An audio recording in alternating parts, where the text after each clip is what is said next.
આ ભાગવતજી આ એક જ ગ્રંથ એવો છે કે જે ગ્રંથની અગર ભગવાન સ્વયં પોતે સમાહિત થઈ ગયા. ભાલકા તીર્થમાં ભગવાને પોતાનું તેજ, ઉદ્ધવે કહ્યું ભગવાન અમે તમારે વિના કેમ રહી શકશું, તમે આ ધરાતળ છોડીને જશો તો. ભગવાને કહ્યું હું મારું તેજ તિરોધાય પ્રવિષ્ટોયમ, ભગવાને કહ્યું મારું તેજ હું આમાં પધરાવું છું. બીજા બધા પુરાણો કરતાં ભાગવતની મહત્તા એવા માટે છે કે આ ભાગવતજીમાં સ્વયં કૃષ્ણનું તેજ છે. તમે આમ પોથીજી આમ માથા ઉપર લ્યો ને, મસ્તક ઉપર તમે પોથીજી રાખવાનું મહત્વ જ એ છે કે આ સ્વયં તમે કૃષ્ણને મસ્તક ઉપર પધરાવો છો, એનું તેજ તમારા મસ્તક ઉપર આવે છે. કમસે કમ દિવસમાં કાંઈ ન કરો તો એ ભાગવતજીનો ગ્રંથ તમારા મસ્તક ઉપર રોજ માટે આમ રાખો તો તમારી અનુભૂતિ કંઈક અલગ હોય. બીજા બધા પુરાણો કરતાં ભાગવતજીના શ્લોક ગાવાથી જ્ઞાન અને વૈરાગ્ય યુવાન થઈ ગયા. એની પાછળનું કારણ છે કે જેમાં કૃષ્ણનું તેજ પધારે એ યુવાન બની જાય. કૃષ્ણ આજીવન યુવાન રહ્યા છે. 125 વર્ષ સુધી આ ધરાતલ ઉપર રહ્યા. ભગવાનનો એક વાળ સફેદ નહોતો થયો, એના ચહેરા ઉપર એક પણ કરચલી નહોતી પડી, એક પણ દાંત પડ્યો ન હતો. આજે પણ કૃષ્ણની વાતો સાંભળીને, ગીતાજી સાંભળીને, કૃષ્ણના વચનો સાંભળીને લોકો યુવાન બની જાય. તો આમાં તો તેજ પધાર્યું ભગવાનનું. એટલે ભક્તિ, જ્ઞાન અને વૈરાગ્ય કૃષ્ણના સ્પર્શ માત્રથી કૃષ્ણની ઉર્જા એને પ્રાપ્ત થઈ ગઈને આવી ગયા. અને મુખમાંથી શ્રી કૃષ્ણ ગોવિંદ હરે મુરારે હે નાથ નારાયણ વાસુદેવ, આ 7 નામોનું ઉચ્ચારણ કરતા હતા. બધાને આવીને કહ્યું કે અમે ક્યાં બેસીએ, અને ક્યાં બેસીએ ત્યારે કહ્યું કે બધા જેટલા વૈષ્ણવો છે એના હૃદયમાં આવીને બેસી જાઓ. જેટલા કથા સાંભળવાવાળા છે એના હૃદયમાં ભક્તિ, જ્ઞાન અને વૈરાગ્ય તમે બિરાજો. ને જેવા જ ભક્તિ, જ્ઞાન, વૈરાગ્ય બિરાજી ગયા ત્યારે કહ્યું એટલું બધું એક જ. નારદજી આશ્ચર્યમાં થઈ ગયા. સનતકુમારોને પૂછે કે આ એક જ શ્લોકમાં હજી તો જન્માદ્યસ્યનો આરંભ જ થયો ને ભક્તિ, જ્ઞાન અને વૈરાગ્ય યુવાન થઈને બધાના હૃદયમાં બેસી ગયા. આ જેટલા લોકોના હૃદયમાં ભક્તિ, જ્ઞાન અને વૈરાગ્ય બેસી ગયા એની આંખો બંધ થઈ ગઈ ને સામે જ ભગવાન મુરલીધર પ્રગટ થઈ ગયા. ભગવાનની અનુભૂતિ હૃદયમાં થવા માંડી ગઈ. અને જ્યારે અંદર થવા માંડી ત્યારે એમણે પ્રશ્ન પૂછ્યો કે આ ભાગવતજીની એટલી બધી મહત્તા. સનતકુમારો કે આ તો કાંઈ નથી. પાપીમાં પાપી માણસ પણ જો 7 દિવસ સુધી એક જ આસન ઉપર બેસીને શ્રવણ કરે પછી આખો દિવસ એનું મનન કરે, એનું ચિંતન કરે, એ ચિંતન કરતાં કરતાં એનું ચિત્ત એ વિષયને અનુરૂપ થઈ જાય, જેને કહેવાય નિધિ ધ્યાસન, સતત એના મય થઈ જાય તો ગમે તેવા પાપીમાં પાપી માણસને પણ પાવન કરે છે. આ કલિયુગમાં ચિત્તની શુદ્ધિ કરવી હોય, સનતકુમારો કહે ચિત્તની શુદ્ધિ માટે બીજો કોઈ ઉપાય જ નથી, એ છે ભાગવત. ભાગવતની કથા શ્રવણ કરતાં કરતાં તમારે મનન ન કરવું હોય તો મનન થઈ જાય, એવી આ કથાઓ છે. એટલે સનતકુમારો અને નારદજી વચ્ચેની ચર્ચામાં નારદજી કહે કે અમને એટલી બધી મહત્તા છે.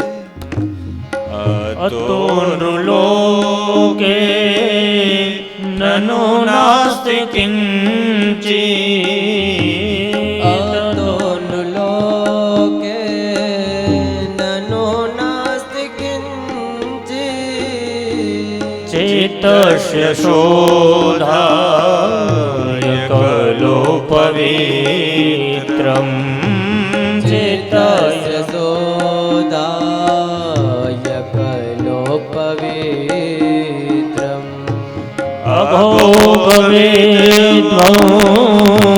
સકદં તથૈવ, અઘોગવેદ્વં સકરં તથૈવ, કથા સમાનં ભુવિ નાસ્તિ ચાન્ય, કથા સમાનં ભુવિ નાસ્તિ ચાન્ય. સુત પૌરાણિક કહે કથા સમાનમ ભુવિ નાસ્તિ ચ અન્યત. કથાથી વિશેષ આ ભૂમિ ઉપર કોઈ મોટામાં મોટું સાધન જ નથી ચિત્ત શુદ્ધ કરવા માટે. આ ચિત્ત ઉપર જેટલા બધા ચિતરડા દોરાઈ ગયા ને એ ચિતરડા બધા દૂર કરવા હોય તો કૃષ્ણના ચિત્રનો રંગ એવો છે, આમે કૃષ્ણ કાળા છે, અને જ્યાં કાળો રંગ લાગી જાય, શ્યામ રંગ લાગી જાય, પછી ત્યાં બીજા કોઈ રંગનું કામ જ નથી. એક વખત તમારા હૃદયમાં ભગવાનની કૃતિ છપાઈ ગઈ, તમારી ચિત્તની શુદ્ધિ થઈ ગઈ. એટલે સતત કૃષ્ણની વાતો, કૃષ્ણની ચર્ચા સતત કરતા રહ્યો. એક વખત રંગાઈ જશે પછી આ દુનિયાની કોઈ તાકાત છોડાવી નહીં શકે. પ્રયત્ન કર્યો આખી નાગરની નાતે, નરસિંહ મહેતામાં કોઈ બદલાવ ન થયો. અરે રાણા સાંગાએ પ્રયત્ન કર્યો છે મીરાના રંગને બદલવા માટે, મેવાડના લોકોએ પ્રયત્ન કર્યો છે. અરે બ્રાહ્મણોએ છેલ્લે આવીને મીરાને કહ્યું કે તમે બ્રાહ્મણો માટે આવતા રહ્યો પાછા. આખું રાજસ્થાન પ્રાર્થના કરતું, પણ એક વખત જે કૃષ્ણના રંગમાં રંગાઈ જાય પછી એને કોઈ દૂર જ ન કરી શકે. શ્રી કૃષ્ણ ગોવિંદ હરે મુરારે, હે નાથ નારાયણ વાસુદેવ. શ્રી કૃષ્ણ ગોવિંદ હરે મુરારે, હે નાથ નારાયણ વાસુદેવ. પ્રાર્થના કરે છે કે જો તમે બતાવવા માંગતા હોય તો અમને એવો કોઈ ઇતિહાસ છે કે પાપીમાં પાપી માણસ પાવન થયો? કહ્યું કે એક ઇતિહાસ છે, અને ઇતિહાસ કર્ણાટક અને આંધ્રપ્રદેશની વચ્ચેનો છે. તુંગભદ્રા નદીનો કિનારો એટલે હમ્પી અને પંપા સરોવરથી બાજુમાં 147 કિલોમીટર લાંબી નદી છે, જેને તુંગભદ્રા નામની નદી કહેવાય. કર્ણાટક અને આંધ્રપ્રદેશની વચ્ચેનો આ પ્રદેશ છે અત્યારે હાલમાં. એ તુંગભદ્રા નદીના કિનારે એક આત્મદેવ નામનો બ્રાહ્મણ રહેતો હતો.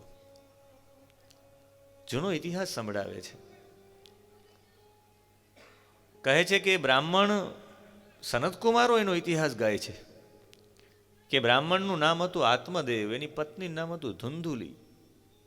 આ કથા મહાત્મ્યમાં આપણે વારંવાર સાંભળી હશે, એટલે હું કથાને વિશેષ ભાર નહીં આપું, પણ કથાના અર્થને, કથાના સારને, કથાના તત્વને સમજાવવાનો પ્રયત્ન કરીશ.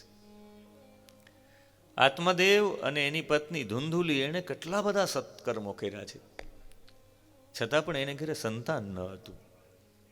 આનો મતલબ એ થાય, સત્કર્મો આપણે જેટલા બધા કરીએ એ સત્કર્મો બધા કરવાથી આજ નહીં તો કાલે કૃપા ચોક્કસ થાય. ક્યારેક સત્કર્મ કરવાથી ત્યારે ફળ ન મળે, પણ એ અદૃશ્ય રૂપે એ ફળ તો ગમે ત્યારે મળે જ. કરેલું એક પણ કર્મ નિષ્ફળ નથી જતું. પણ ધુંધુલી ધૈર્ય વિનાની હતી.